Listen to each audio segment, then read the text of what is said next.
Hey guys, welcome to another episode of the Finn's Faithful Podcast, an earlier edition.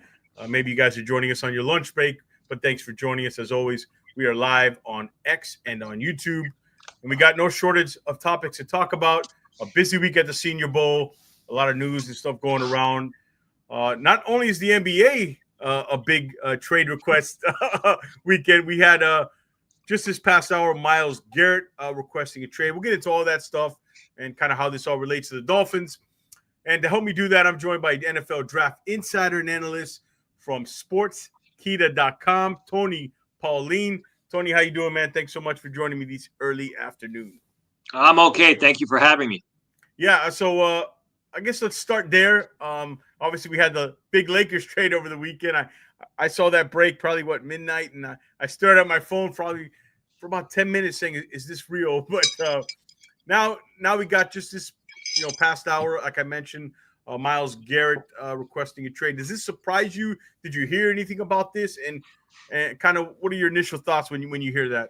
No, I mean, there was no inkling of that at the I was at the Shrine, then the Senior Bowl. No one talked about that. I think, Myles Garrett's probably sick of the losing and he wants a big payday, or he wants to get out of Dodge and go to a team that's going to give him a chance to win. Yeah. And what the compensation? I'm thinking back at maybe the Khalil Mack deal. You got to start with 2 1s, right? I think that's where Myles Garrett deal will start, right? Well, I mean, it depends what team, it depends on what team trades for him.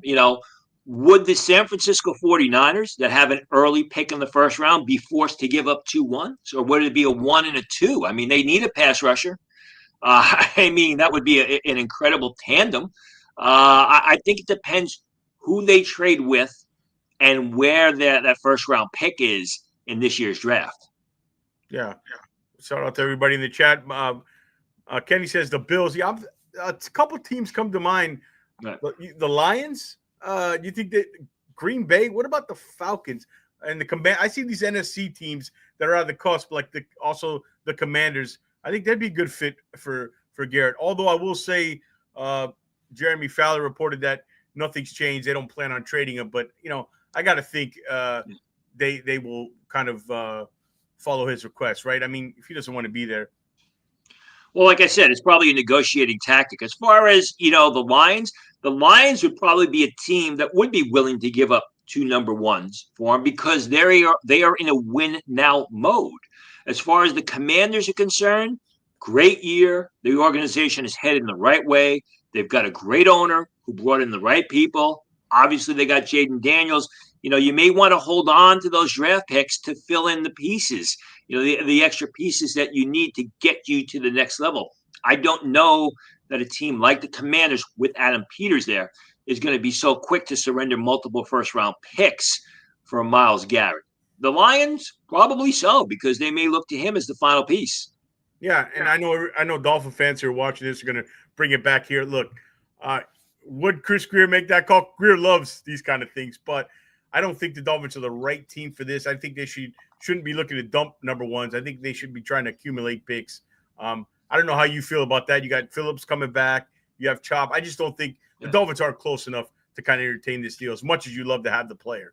The Dolphins have expended a lot of early draft capital on pass rushers. You mentioned Phillips, Chop Robinson, the trade for Bradley Chubb. What happens is when you continually concentrate so much draft capital, whether it's early selections in the draft or trading away picks for the type of player at one position, you eventually have holes in other spots. Look at the New Orleans Saints. There's a team that continually drafted early in the first round and the first 2 rounds on the offensive line. Look where they are today, and their offensive line is still a mess. I don't think it would be I don't even think it should be a consideration for the Dolphins. Yeah, I agree. Speaking of the Dolphins,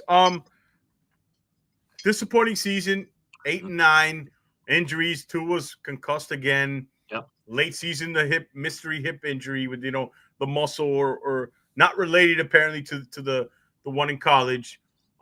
They bring Grier back. Kind of your thoughts on the current state of the Dolphins, and did you hear anything at the Senior Bowl regarding the Dolphins as far as I know we talked a little backstage, but as far as maybe what they'll be looking at, or the Shrine Bowl, or that's more towards the Combine? Yeah, heard nothing about the Dolphins. Just a few teams that are at that had coaching changes. That's usually the big news when you're at the Senior Bowl now. Teams that are like the Jets hired a new coach, hired a new general manager. The Saints still looking for a coach. Those sorts of things were the bigger news. Is the Dallas Cowboys as opposed to a team that's got some stability.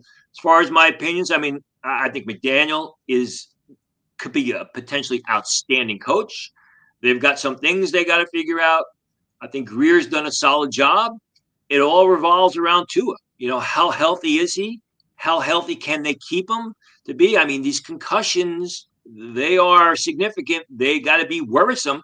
I mean, the guy's missed a lot of time because of multiple concussions. He's a smaller guy. I mean, the one thing that they really got to do is they got to try and protect him because he cannot get beat up the way he has and expect him to play at the level that he has shown early in his career. Never mind, just being able to play. Yeah. And as far as the quarterback position, there's many opinions how the Dolphins should address this thing. My theory is they should treat Tua kind of like Alex Smith, right? He's your guy. You come in, you get a young kid. I don't know if it's this year or next year. That my thing with this year's draft is not great at the quarterback position. We'll talk about that. But like when I say Alex Smith, I mean like have a contingency plan. You can't rely on this guy, but he comes in as your starter. You kind of also teach a younger kind of guy behind him because the thing with Tua is he takes all the reps. This offense is based on what happens on Tuesday, Wednesday, and Thursday in practice. The kind of the how they're in sync and sort of all the reps. So my question to you is, how would you handle this? Would you go veteran, bring in a couple veterans, or would you go draft this year, maybe second, third, fourth round? Kind of how would you handle the Tua in the quarterback 2 position going forward? Well, I mean, what veterans are going to be available? You bring in a veteran if there's a good veteran available. If there's a guy that fits your system, you don't just bring in a veteran for the sake of bringing in a veteran, a marginal guy, or someone who's not a good fit, on the field or in the locker room. You got to see which types of what veterans are available. After that, they had the kid from Kansas State a couple of years ago.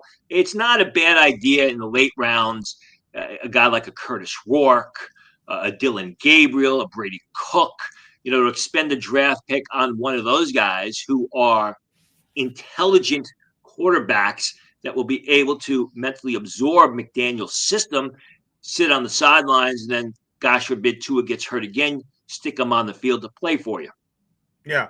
I guess too Gabriel. Well, let's just get into the quarterbacks. Let's start there with the Senior Bowl. Everybody wants to always talk quarterback. The Dolphins met with Milroy and Gabriel. Couldn't be 2 kind of polar opposite type of quarterbacks. I actually want them to, even if the percentage is small, the player actually turns out, but I want them to take a shot at that position with some more high upside. They met with those 2 guys. How did those 2 guys look, and how did you feel about the quarterback position at the Senior Bowl in general? Yeah, no quarterback stood out at the Senior Bowl. Dylan Gabriel did a bit, but we'll talk about him. The Senior Bowl I've been going to since 2000. This is my 26th Senior Bowl, and the Senior Bowl is a kingmaker at the quarterback position. Whether it be Mac Jones, right or wrong, whether it be Mac Jones, Phillip Rivers, David Carr. You go through the years. I mean, you go to the Senior Bowl, you're a quarterback. You have a knockout year, a knockout 3 days of practice, knockout week. You're going to watch your draft stock rise. None of the guys this week did it. Jalen Milroe, I thought, really had a bad week, and I'm a Jalen Milroe fan. I thought before the season he had the ability to basically make that Jaden Daniels type of run to the top of the draft. He didn't do it. Cam Ward did it. He was all over the place with his throws. He looked very like confidence. Rather than fling the ball downfield with a strong arm, he was consistently going to check down receivers. I think he came out of it worse for the wear. Dylan Gabriel, though, was the best quarterback at the Senior Bowl. He was accurate. His timing was right on. He looked as though he had been playing with these receivers for a couple of years, excuse me, rather than basically meeting them, 48 hours before or 24 hours before the first practice started. I was very impressed with him, but he's got physical limitations. He's a smaller guy. He's not a vertical passer. Uh, and, you're going to have to know that if you bring a Dylan Gabriel in, you are giving up basically the long pass because he's not that type of quarterback on a consistent basis, I should say. Yeah, he's a lefty Hawaiian quarterback, not big. I mean, not a ton of arm talent. I mean, strength. A lefty who's a Hawaiian sounds Yeah, familiar, doesn't it? yeah. So no surprise they met with him. Yeah, I was hearing about Jackson Dart moving up to. Is he your QB3, or do you not? Are you still trying to figure that out? I'm not trying to figure it out. He's not my QB3. He never was my QB3. I thought all this, mid-first round choice. I like Jackson Dart more than most coming into the season. I thought he was being ridiculously underrated. I thought he was a day 2 pick, potentially second round pick. But I think people are going overboard right now thinking that it's a mid-first round pick. The one thing I wanted to see from Jackson Dart at the Senior Bowl was his deep arm. Can he drive the long throws with speed? Wasn't able to do that. They talked about one day how he had the longest pass in practice, 56 yards, but the passes die in the air. What happens is the receivers who are able to beat the defensive backs down the field have to slow up and wait for the ball to get to him. Jackson Dart's got it going on between his ears. He's a terrific timing passer. He's terrific in the short and intermediate field. But like Dylan Gabriel, to a lesser extent, you're going to give up a lot in the long passing game with Jackson Dart. Yeah. And any other quarterbacks that the kid from what was it, the Canadian? How did he look? Yeah, how did he look? He's got a good arm. There's no doubt about it. He's a tall, thin kid. He's going to have to put some weight on his skinny frame. He had his moments. He's got the arm strength that Dylan Gabriel doesn't have. A little bit inaccurate. Some of the passes were all over the place, but I think he showed enough to move himself into the late rounds. Okay, I guess moving on to what I did notice is there's some wide. If you need a wide receiver with some size, this draft offers that. It's not the wide receiver class that we've seen the past few years, but to be fair, those were special classes. Obviously Jaden Higgins from Iowa State, and of course the story, the great story for Jack Beck out of TCU. I mean, unfortunately, the tragic story that he lost his brother not too long ago, and then he comes in and he wins the MVP, and he was catching everything at the point. What are your thoughts on these kind of bigger receivers? Did you like these guys coming in?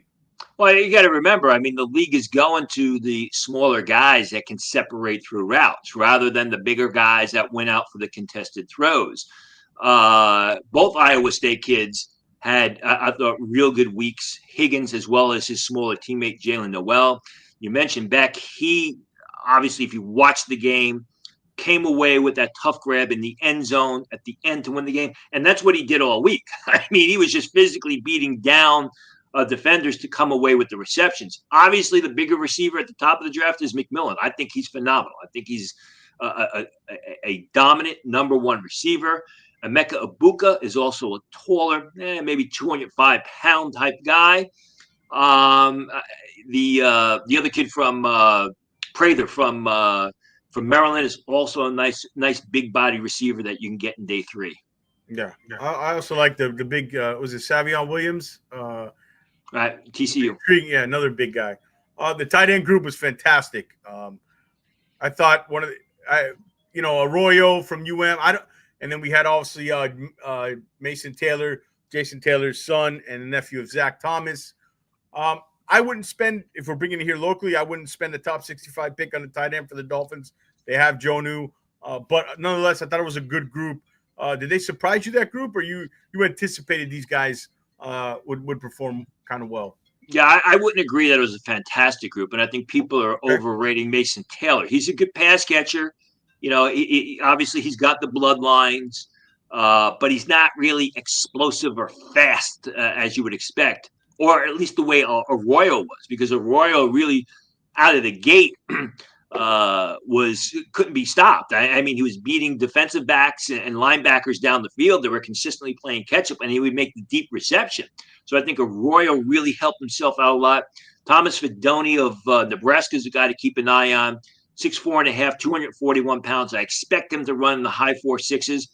But if you watch the film, he's a real good pass catcher, and he showed that at the Senior Bowl. Problem is he wasn't a good fit for the Nebraska offense, so he didn't get a lot of opportunities. So if you're looking for a Senior Bowl type of tight end on day 3 of the draft, look towards Fedoni of Nebraska, who I think is going to come off the board somewhere in the 4th, 5th round. Yeah, I like Fedoni. I mentioned him. We had a Senior Bowl preview show, and he's an older prospect, right? Injured a lot. Wasn't he? He was a highly recruited guy, Fedoni, wasn't he? It may be. I don't. I don't really pay attention to the 4 and 5 stars sort of stuff. I just watch them once they're on the college field. All right. So now the position where Dolphin fans really want to know, the offensive line. Who was your best lineman there this week? Because I was looking at the group and I was trying to figure out who's the best of this group here. Who impressed you the most out of the O-line?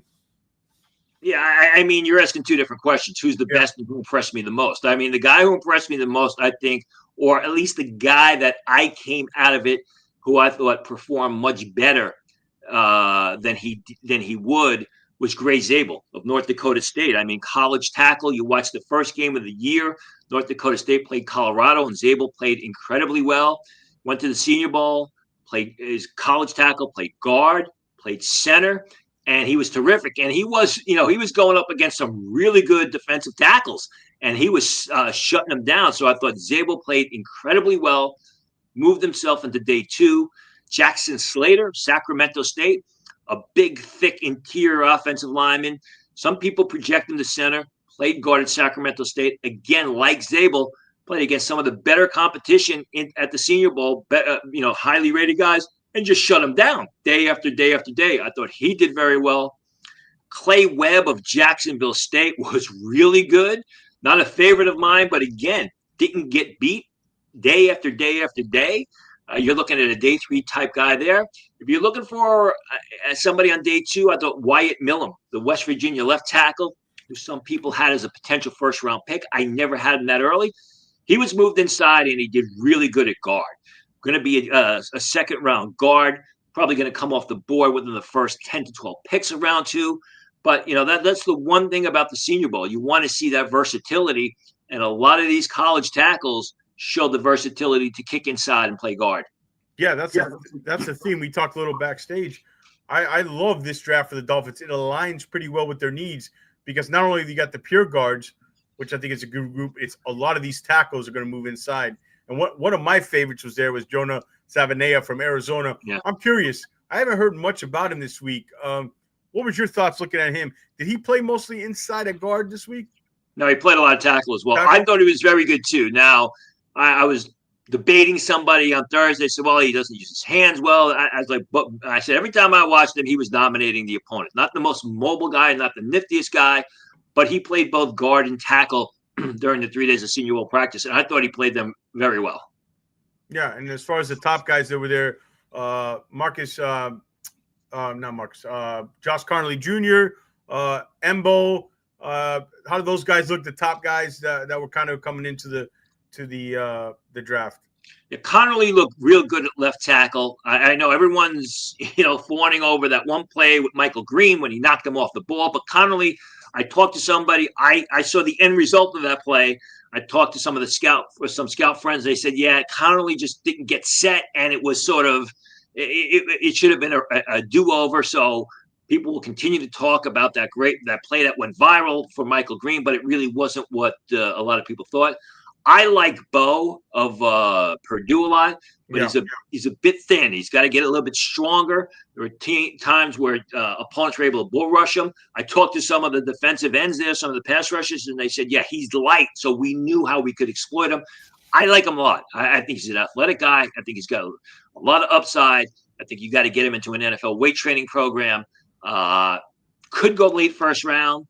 More of a second-round pick, but that's what you're going to see in this draft because what happens is you only have about 18 guys with definite first-round grades. So I think the bottom half of round 1, the bottom third of round 1, you could see a lot of surprises, and Bo is probably one of those guys that could slide into round 1. Yeah. Just going back on Zabel. Do you like Zabel at center? I like him at guard. I mean, center is a projection. We'll have to wait and see. Jackson Slater's a projection at center. Yeah. Do I like? He's got the body type, but he's never really played that on a consistent basis. Yeah, and I think that's also the fact that the pure center class in this year's draft is awful. I mean, you don't have a pure center. Maybe Kendall of Boston College, coming off the board until day 3. The Mannheim kid from USC is a good center, but I think his arm length was barely 30.5 inches. So that's really going to knock him late in the draft. All right, let's move it over onto the defensive interior part, which I think was a deep group, right, in the draft and at the Senior Bowl. My favorite guy, I like Darius Washington. Darius Alexander out of Toledo. You know, his length, his size, he just looks the part, man. You know what I mean? Were you impressed with him, Alexander? I liked him. The tape I saw of him before going to the Senior Bowl, and all accounts he did really well. Do you like Alexander? I thought he did well at the Senior Bowl. I mean, he's explosive, he's athletic, he moves well. As far as the Dolphins are concerned, I think he's more of a one-gap type of defensive tackle, 3 technique. I don't know how he fits. You know, he's a day 3 pick. Definitely helped himself at the Senior Bowl. But as a projection for the Dolphins, I don't know. I just don't see the fit. Yeah, the guy I like for the Dolphins, Deion Walker. Okay, I know there's mixed opinions on him, but the Dolphins need guys who bring some physicality and push the line. I mean, he's 6'7", 345. Now, I will say this. There's a consistency on the film, and I don't like the lower half. He's very thin, and he's got to improve the leverage. What are your thoughts on Walker as far as a fit for the Dolphins? Well, I mean, he should be a good fit at nose tackle. But the problem with Walker is since the end of the 2023 season, his draft stock and his play has been plummeting. I mean, he was not good last year. He was not good at the Senior Bowl. He was getting handled by lesser opponents. Bear of Arkansas, Louisiana, a guy from the Sun Belt, getting handled by Clay Webb, getting handled by lesser opponents every single day. Only practiced 2 days. Then first day of the practice, they were doing a drill where they got to move around. They got to put their hands over their head. Whenever Walker put his hands over his head, you'd see his stomach bouncing up and down underneath his shirt, or not even on his shirt because his shirt would go up. It wasn't a pretty sight. Yeah. So, I mean, Deion Walker for the Dolphins, yes, but where are you going to draft him? I mean, second round, I guess that's where he fits, but there's a lot of downside risk with that. Yeah. I mean, maybe a possibility. I know they probably have a 3rd round comp pick or something. So maybe a possibility he can slide there. You never know with Walker. But any other defensive tackles you liked at the Senior Bowl? Obviously, Walter Nolan was there. The kid out of Florida State, his name's escaping me. Josh Farmer. Farmer had a real good week at Senior Bowl practice. Josh Farmer, if you watched him the last 2 years, was up and down at Florida State. He showed flashes of ability, but there was no consistency there. We saw a lot of that consistency, especially in the one-on-ones from Josh Farmer. You saw the type of player he can be. It's just a matter of him applying it. So I thought Josh Farmer came out a winner. I like Jeremy Caldwell as well from Oregon. People talk about Derek Harmon all the time. Caldwell's a bigger guy. He's got to learn to use that power. But he's quick. He's explosive. I thought he had a good week of practice. Walter Nolan was up and down. I think Walter Nolan had a chance to really solidify himself as a mid-first round pick. I don't think he did that. Probably is going to be a mid-first round pick. But again, like Deion Walker, he was getting hammered time after time by lesser opponents. Yeah, guys, we're joined by Tony Pauline from sportsskita.com. Please hit that like and subscribe button. Help support the channel. Tony, as far as the edges, we saw the Mike Green stuff. He's going to get all the attention, but Landon Jackson I thought was really impressive. Did you like this group? I was disappointed. I had big expectations for this edge group coming in this year, and it's a good group, but I was kind of disappointed. Did you like what you saw? I thought at the Senior Bowl from that group. Obviously, some of the top guys. Obviously, Abdul Carter's not there, and Pierce and all. But what did you think of that group? I thought they were terrific. I mean, after the offensive line group, they were the best. Oladeju of UCLA was incredible.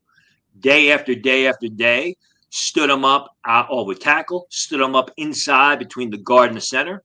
And every snap, he was just beating people. I mean, it wasn't just wide edge rushing. He's got a nice inside move. He was the guy who told me that Bo of Purdue, when he lined up against him, he realized he was a little bit light, so he could basically go straight ahead with him. Had some nice bull rush moves. He was terrific. And he really – I mean, here's a guy, Oladeju from UCLA, comes in the season with late round grades, really improved, moved from middle linebacker to edge, improved during the season, moved his way up to the early part of day 3. I think right now, unless he bombs at the combine, you're looking at a second-round pick. David Walker, Central Arkansas, is kind of a funky build. He's barely 6 foot 1/2 inch, 265 pounds. But again, was just beating people time and time again in the one-on-ones, played above his head. They had a tough time stopping him. Those measurables are probably going to push him into the 3rd day of the draft. But David Walker proved that he's an excellent pass rusher and he can play at the next level. How did I also think Josiah Stewart of Michigan also played very well. 6'1" and change, 245 pounds. But he's explosive and he just plays with a violent nature to his game. And you want to see that from your defenders. How did Shamar Stewart look? He was hurt the last day. He only practiced 2 days. He had his moments. He didn't match the consistency of the guys that I just mentioned. Yeah. Okay. And as far as the back end of the guys, I know Azare Thomas out of Florida State. I love Maxwell. Why is his name? Maxwell Hairston. Right. Kentucky. Out of Kentucky. I don't know why I was confusing him with somebody else. But yeah, I like him. I like his activity. He's just got, some guys just got that juice when you watch him, and he's one of those guys. Are those guys end first or second round picks or no? I'd be shocked if Hairston goes in the first round. I'd be absolutely shocked if he goes in the first round. Thomas. Yeah. Thomas, maybe. I liked Thomas last week. He showed me a lot. Played much better than I thought. Obviously, he's got outstanding size. I thought he did a great job making plays with his back to the ball. Didn't do a lot of face guarding. Again, with a guy like Thomas, you got to wait and see what the testing numbers are. He's an underclassman. Not much is known about him. Could he be a back end of round 1 guy? I wouldn't put him there right now, but it wouldn't surprise me based on what I said before. Yeah, I just love – with him, I love the length. I love the physicality. I see a guy who could sneak up in the end of that first round, maybe one of these playoff teams, but definitely early second. Anything else? Anybody else? I know in the comment section we have somebody mentioned no Seth Hennigan. What did you think of Seth at the Senior Bowl? Super smart guy. Great job reading the defenses, protects the football. Arm strength is very questionable. I like him, but I like him as a late round backup type guy. I mean, I don't know that he's mobile enough to be in the Dolphin system, but I guess if they're looking for a quarterback late in the draft, you got to look towards Hennigan because he'd be able to mentally absorb McDaniel's system. Yeah. Did you get the chance to see or talk to? I believe the Dolphins O-line coach was there, right? John Pierre. He was coaching the North team. Did you see anything with him and how he was dealing with the kids in the O-line, or nothing jumped out there? No, I didn't speak with them, and I mean I watched the players, but I didn't see the coach. Okay. Any other guys that we didn't mention that stood out to you that maybe Dolphin fans should keep their eye on at the Senior Bowl? Maybe some of the linebackers. I know the Bassa kid. Anybody stand out to you there? Well, I mean, Justin, I like Bassett. I like of Oregon. I like Justin Barron of Syracuse better. I mean, he was the only guy in the one-on-ones in coverage drills against the running backs and tight ends that actually was able to cover him. All the other guys were getting smoked from both teams. Barron is very athletic. He's a little bit light, but he's athletic. He's fast.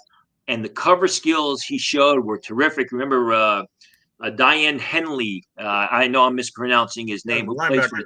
Yeah, sure. I mean that's where he made his money at the Senior Bowl with his ability and coverage, and I think Barron showed a lot of those traits. I also like Jonas Sanker, the safety from Virginia. It's going to be a late round pick, but he showed well in coverage, and that's what you're looking for out of these safeties in those one-on-ones and in the team drills. How do they do when the ball is in the air? Safeties are great at run defense, or they're supposed to be, but you got to see them how they do with their with their ball skills. I thought Sanker did relatively well. Yeah, the Dolphins will be looking probably for 2 safeties this offseason, so that's a position to keep an eye on. Let's wrap it up with the 4 local kids. Jalen Rivers, Martinez, the running back. We talked to Arroyo, and then Restrepo. How do you think the kids fared at the Senior Bowl? Rivers played exceptionally well. I mean, Rivers played a lot of guard. He was stout at the point. fundamentally sound. I think he helped himself. Martinez, he's going to be undrafted. I mean, Martinez transferred from Oregon State. Obviously, they had a lot of running backs there at Miami, so they didn't need to hand him the ball all the time. But he is a big physical runner who's also incredibly quick, shows the ability to create yardage, catches the ball in the backfield. I don't think he helped his draft stock this year, especially when you look at him in 2023. But the fact is, he didn't have a lot of carries, and that's going to help him. He showed a lot of those skills, throughout the week. Respetro was solid. I think I expected a little bit more out of him, seeing how he was Cam Ward's favorite target and how he made so many exceptional plays. He's quick. He's a smaller guy, but he caught the ball really well. One guy who really impressed me at Shrine Bowl practices was Jacoby George. He was uncoverable during Shrine Bowl practices. He's small. He's under 170 pounds, but he's just so super quick. He separates. He catches the ball well. And even Sam Brown, the transfer from Houston, who had a very disappointing season last year at the Hurricanes. This is a guy who came into the season with day 2 grades from NFL scouts. I think he showed a lot of flashes as to why scouts graded him so, or thought of him so highly coming into the season, although it didn't turn out that way last year with the Hurricanes.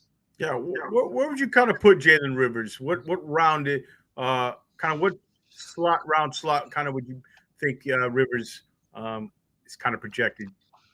You're probably looking day 3. In fact, let me look at my board right now. I have him as an early 5th round pick. Okay. Could go a little earlier, but again, what happens is, you got the guy, you got Kelvin Banks, you got Membo, you got the Alabama kid, you got Connolly at the top of the draft, those tackles who may be guards, and there's a glut of those types of players, as well as pure guards or pure interior offensive linemen. I know Rivers is one of those tackles who probably is going to project the guard, or at least he looked really good at guard during the Senior Bowl. What happens is when you have that, eventually some players are going to fall down the boards. Rivers helped himself, though. There's no doubt about it. Yeah, so it wouldn't surprise if he sneaks into that 4th round. Another guy just came to my mind, Ollie Gordon, right? Yep. What do you do with him? What did he help himself this week? No. I mean, Ollie Gordon came in at 233 pounds. He's 6'1". He's a tall running back who runs tall. If you watch him, he's running almost upright. He doesn't run with good lean. He doesn't run behind his pads. And when you're that big and you're taking, or when you're that tall and you're taking crushing blows like that, because you run tall, you exasperate the situation. It's not a good combination. And you got to throw in the fact he's coming off a very disappointing season. Maybe he would just had it with college football. I mean, it wasn't a good situation last year at Oklahoma State. I think at one point in time you looked at Ollie Gordon as the top 45 pick. I think right now he's a late rounder. Oh, okay. Yeah, it's a great running back group, though, right? That doesn't help him either. Fantastic running back. All right, so I guess we'll wrap it up with this. We got the Super Bowl coming. Any early predictions for the Eagles and Chiefs game? This seems like not really. This is the least hype I've seen for a Super Bowl. It kind of feels like that. I think that's because everybody hates both teams. Yeah, people in Kansas City and Philadelphia. Yeah, I know. I had a bunch of people over for the conference championship games, and like, please God, not the Eagles, not the Chiefs. My only prediction is, once again, the New York Jets will not win the Super Bowl. So, I mean, that's the only prediction you're getting out of me. Although I do have some old guy in the gym who's an Eagles fan who I just go to the gym to work out. I don't want to be bothered. And he feels the need to yell his football opinions in my face. So, obviously, I'm not a Chiefs fan either, but I got to take the lesser of two evils. And I don't want to listen to this guy night and day if, God forbid, the Eagles win. Yeah, so you go Chiefs, right? I mean, look, we're not much better here in the Dolphin land, but I guess what are your thoughts on the Jets hires this offseason? I think they were solid hires. With any first-time coach, you got to wait and see with Aaron Glenn. Everything I heard and I reported, if you follow me at Sportskeeda, about the general manager hire was fantastic. But the bottom line is, I don't know that it's going to matter unless the owner gets out of the way, unless the owner moves out of the office, moves his office out of Florham Park, where the Jets training facility is, unless the owner, who knows nothing about football, stops getting involved. And if you've read me the past 2 years, I've written about this before all this garbage about him broke out. He is the problem. If he continues to get involved, it's going to be a no-win situation for the Jets. They may have some short-term success, but they're not going to have any long-term success. So we'll wait and see. On paper, the hires look good. We'll see if that transitions, onto the field. 2 years ago, everybody was screaming and yelling when they got Aaron Rodgers, the Jets are going to the Super Bowl, and I just laughed. I thought they would be lucky that first year to win 9 games. They won 7, and the situation's gotten worse. Yeah, I didn't get the hype with Aaron Rodgers and the Jets this year. I kind of foresee what was going to happen. As you mentioned, everybody go check out Tony's articles. I'm going to put them in the description box here after the show. Check him out. He's got great inside info, great rankings, great all good stuff at sportskeeda.com.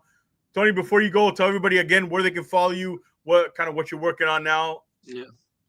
Well, I mean, now, believe it or not, now's a bit of a dead time. I know everybody gets excited for the Super Bowl, but as far as scouting is concerned, it's a little bit of a dead time to the combine. We'll have a couple things at Sportskeeda. We'll have some updated rankings later this week, and the scouting reports will start to be filled into the mock draft simulator, which I know is everybody's favorite. Those things can be addictive. So if you go to the mock draft simulator at Sportskeeda, you can play general manager for the Miami Dolphins or whatever your favorite team is. And we'll have a lot of the scouting reports for the Division 1AA, 2 guys, some of the smaller 1A conferences. And then Monday after the Super Bowl, we'll have a first-round mock draft, which is always fun. I don't buy into the mock draft, but it's always fun to make predictions. And then as we get towards the combine, it'll get heavy duty, especially Pro Day month. Anyone that's followed me, the past couple of years, I take a lot of pride in reporting from all the pro days around the nation, not just the testing scores, but who the Dolphins may be talking to or who the Jets may be talking to, etc. Yeah, please, everybody. I'm telling you, this guy puts in his work. I've been following Tony for a while.